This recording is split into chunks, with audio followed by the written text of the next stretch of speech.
Estamos de volta com o programa Eclésia de hoje. O programa que nós estamos falando nessa noite sobre paramentos.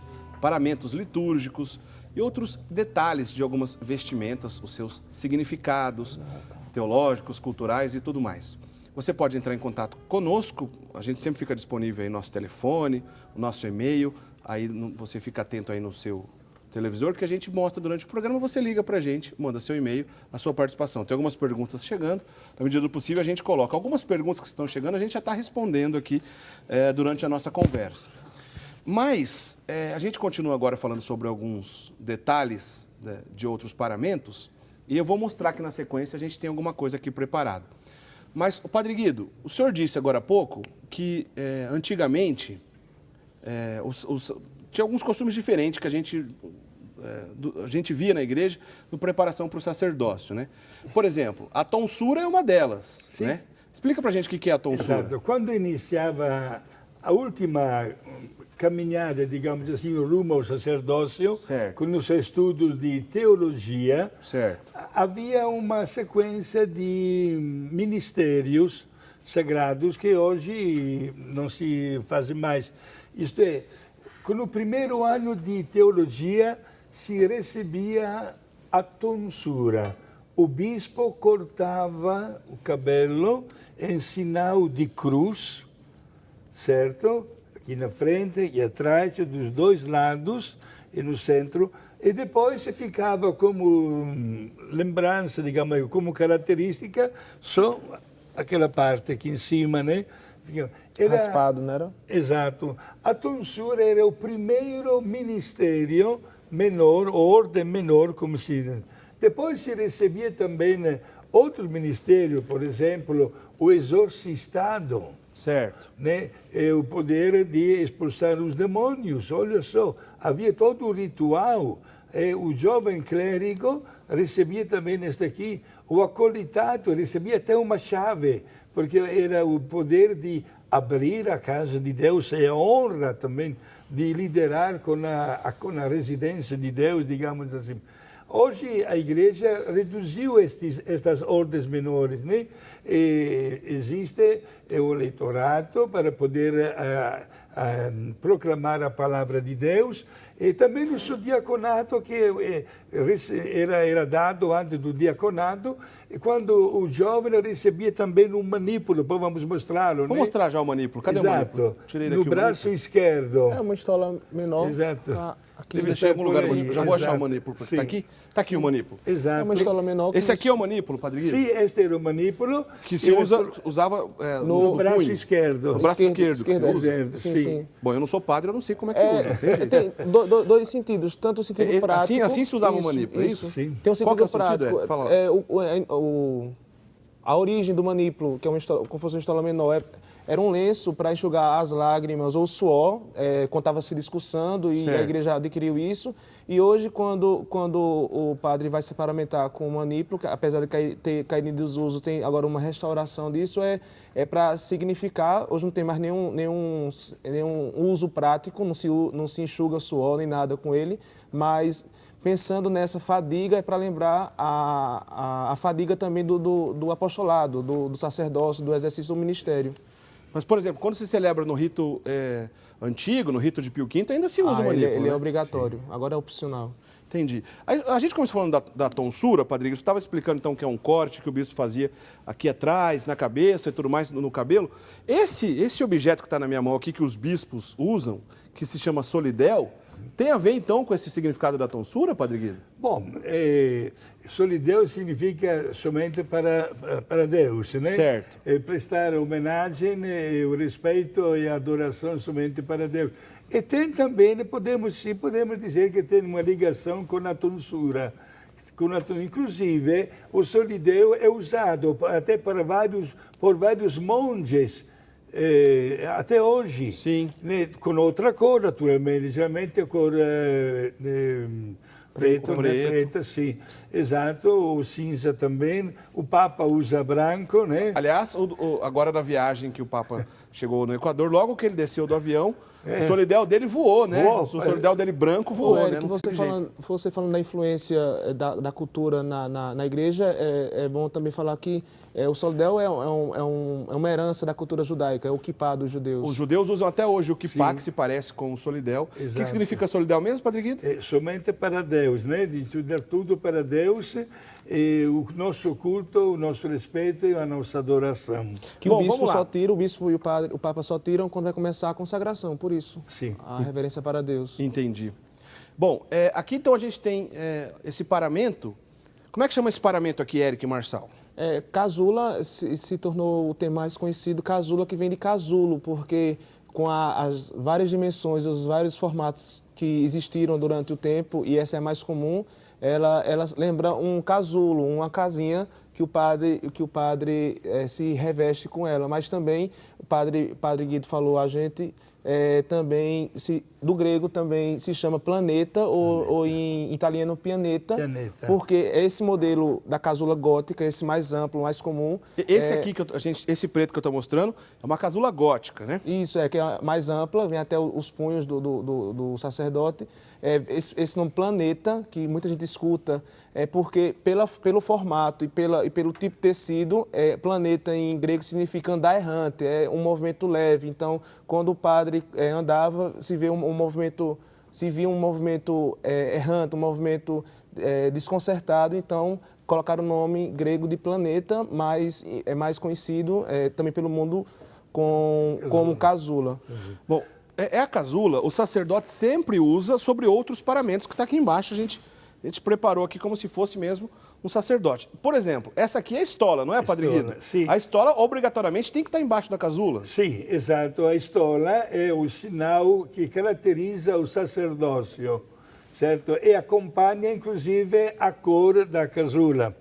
Claro, aí está não é o exemplificando caso, várias cores, sim, mas a gente colocou aqui apenas para mostrar. Se a casula é preta, a estola tem que ser preta também. Sim. Agora, é verdade que, sobretudo nos países, digamos assim, com temperaturas altas, na hora de celebrar a Santa Missa, o sacerdote pode usar exatamente a estola e sem usar a casula. Entendi. Certo?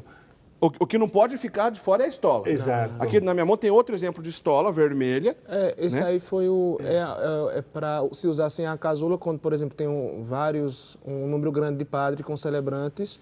E isso aí, eu acho, esse tipo de estola, esse formato é mais usado só em cima da túnica, com o símbolo em cima, para concelebração. Mas exato, é o sinal que caracteriza o sacerdócio, né, a estola, portanto. E, Eric, como a gente está falando, tanto tem um sentido, a origem romana, como também um sentido teológico. Interessante notar que a estola, no início, na sua origem, era um cachecol, mas parecendo uma túnica, e que depois, quando houve aquela influência bárbara, como a gente falava no início do programa, só ficou reduzida a esse ornamento, essa parte bordada, que hoje se caracteriza essa faixa mais estreita.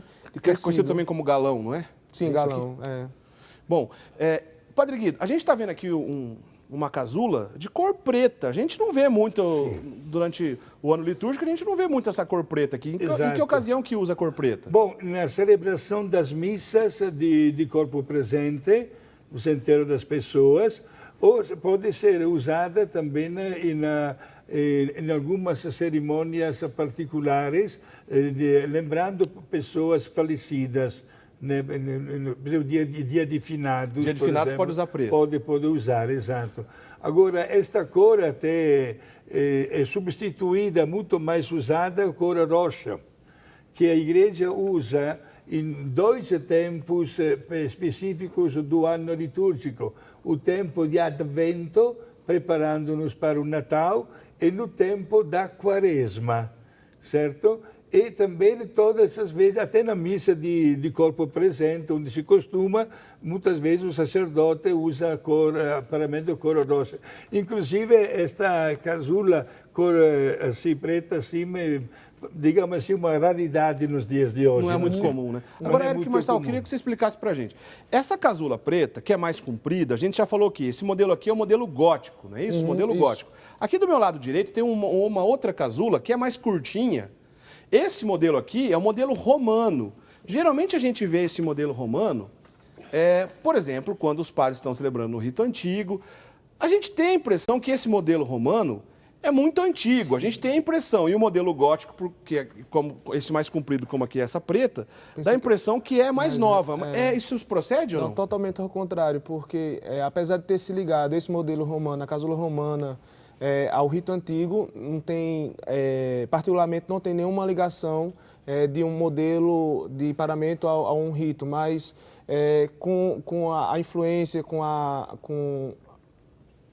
mudança da liturgia, acho que por volta do século XII, a casula gótica, aquela preta que você mostrou, ela começou, esse formato, esse modelo começou a ficar tão ornado, tão pesado, que no século XII, não só a casula como outros paramentos passaram por uma redução no tamanho deles, principalmente na largura. Então, a casula ficou reduzida à largura do corpo e para diminuir o peso, um sentido prático. Sim. Não tem outro sentido, além do sentido prático, por causa do peso. Então quer dizer que a mais comprida, que é o modelo gótico, é mais antiga. E a partir do século XII, mais ou menos, diminuiu um pouco e a gente conhece a casula conhecida como romana, a partir do século XII, então. Exato. Lembramos, porém, um pormenor interessante. Eu, por exemplo, como criança, nunca tinha visto aquele estilo gótico. Se preservou mais um, né? Exato. Depois foi produzido com um tecido muito mais leve. Certo. E hoje é muito mais usado o gótico do que o estilo romano. É mesmo, é mais comum o gótico, né? Sim. Inclusive, diretor, acho que a gente tem uma imagem aí na sequência. Coloca pra gente aí, a gente deve ter alguma imagem de bispos usando a casula romana e usando a casula gótica para ilustrar bem o que a gente está dizendo. A gente deve ter, preparei pra gente, por favor. Bom, e debaixo aqui da casula romana, a gente tem o quê? Que peça é essa aqui embaixo? Embora esteja com a casula para a celebração da missa, é uma veste também, como a gente falou, uma parecida, é a sobrepeliz, que não é estritamente uma veste litúrgica. Ela acompanha quando o ministro ou leigo ou o ministro ordenado tá com a batina. Então, serve não para celebrar a missa, mas para auxiliar, para ter outras funções na liturgia, é a sobrepeliz. Mas aquela que vai... prático, era um casaco. No início da igreja era um casaco contra o frio. Entendi. Aquela que vai por baixo mesmo aqui, por exemplo, abaixo ainda da estola, que parece uma túnica mesmo, como é que chama? Túnica mesmo? Alva. O padre pode exemplificar o sentido teológico desse nome, alva. Qual é o sentido? Alva vem da língua latina, que significa puro, branco, casto. É a veste que caracteriza o sacerdote que celebra a Santa Missa, né?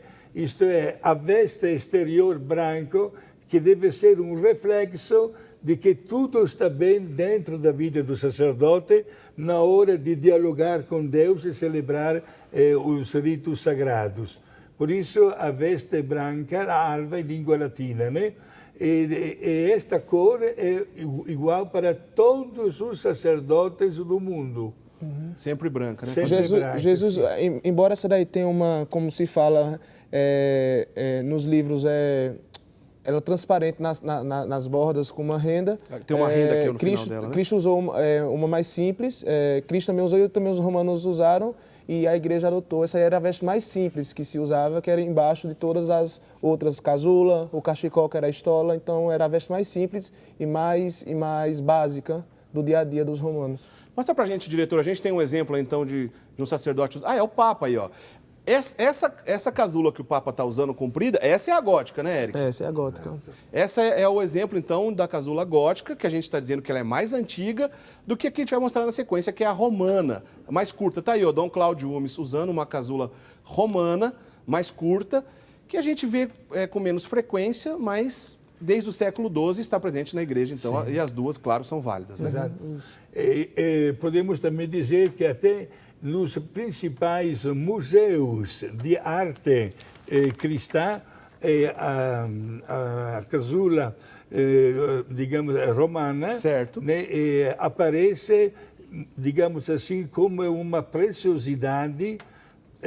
Às vezes, até temos casulas usadas por grandes santos. Sim. Até foram costurados com pedras preciosas, material com imagens nobre, né? sagradas, com filamento de ouro também, etc. Né? Porque... Sempre naquele sentido de refletir a realeza de Cristo, sim. E nunca apenas para ornamentar o sacerdote, sem um motivo menor que isso. Padre Guido, e esse cordão, uma espécie de cordão, que amarra aqui a estola ao corpo do sacerdote. Tem um sentido isso também, Padre Guido? Sim, exato, né? O cordão é chamado em língua litúrgica símbolo. Símbolo. Símbolo. Certo. Né? Que o sacerdote usa como sinal também de penitência, ed é um instrumento, Eric, muito conhecido na história da vida cristã. Certo. Nós lembramos, por exemplo, Francisco de Assis, que colocou exatamente este cordão visível em cima daquela túnica marrom, entre aspas, quando Francisco de Assis veio falecer. Ele não se achou digno de ser padre, faleceu como diácono. Não chegou a ser padre, né? Exato, já a sua ordem franciscana, que se chamou de franciscana, já contava com mais de 2.000 religiosos. Os franciscanos, a gente vê então esse tipo de costume também, Padre Guido? Sim, exato. Até hoje, os franciscanos usam, né, o cordão, seja nas 3 famílias franciscanas. Certo. Nos conventuais, nos capuchinos e nos franciscanos. Ô, Padre Guido, mas os franciscanos a gente não vê que eles têm um nó?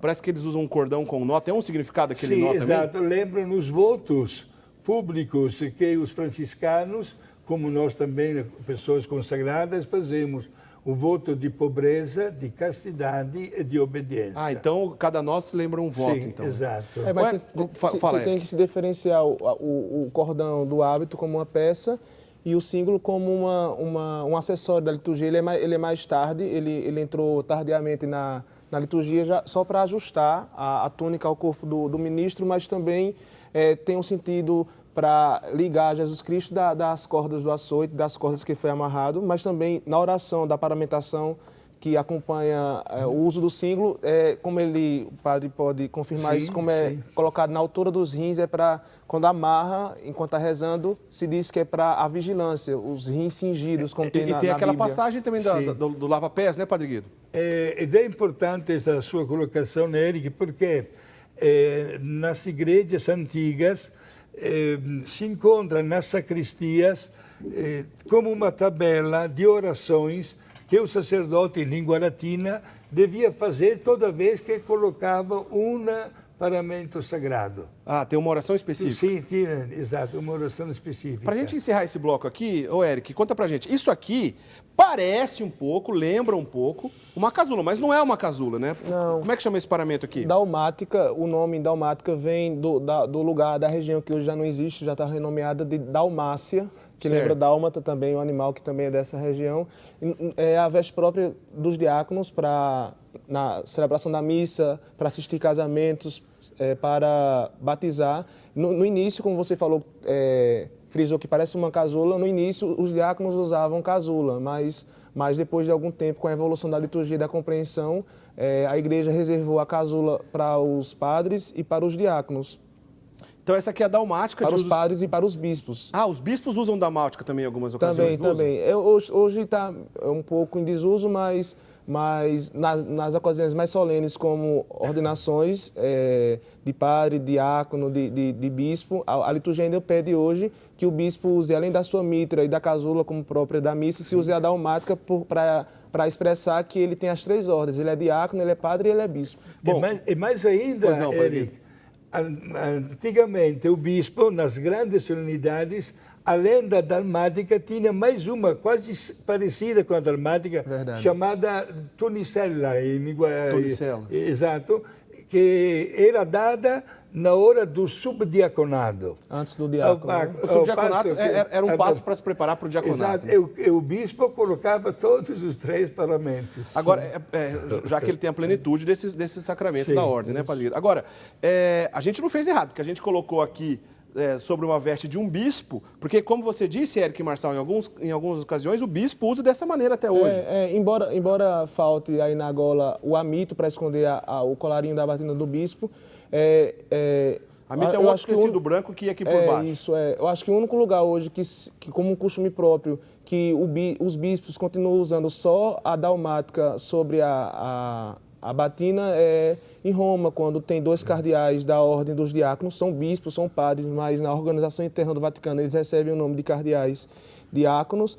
Os cardeais usam, além sobre a batina, a alva, eles usam a dalmática para expressar que eles são da ordem dos diáconos, embora sejam bispos e sejam padres. É bom você também mostrar aí sobre a dalmática que para os diáconos tem essa diferença no uso da estola, enquanto que os padres, como nós conhecemos, os padres usam a estola paralela ao peito, pendente dos 2 lados. Os diáconos usam dessa maneira transversal, né? Transversal, como se fosse a metade do ministério. Exato. Do ombro esquerdo para o direito. Isso. Muito bem, a gente vai para o intervalo, Padre Guido. Na sequência, a gente vai falar um pouco sobre as diferenças, algumas diferenças sobre os paramentos orientais. E a gente vai falar também sobre um paramento específico, que é o pálio. Inclusive, teve uma confusão essa semana na imprensa, aí uma notícia. Bom, não sai daí, você vai ver sobre isso na sequência. Daqui a pouquinho a gente volta para o último bloco do programa Eclésia dessa noite. Até já.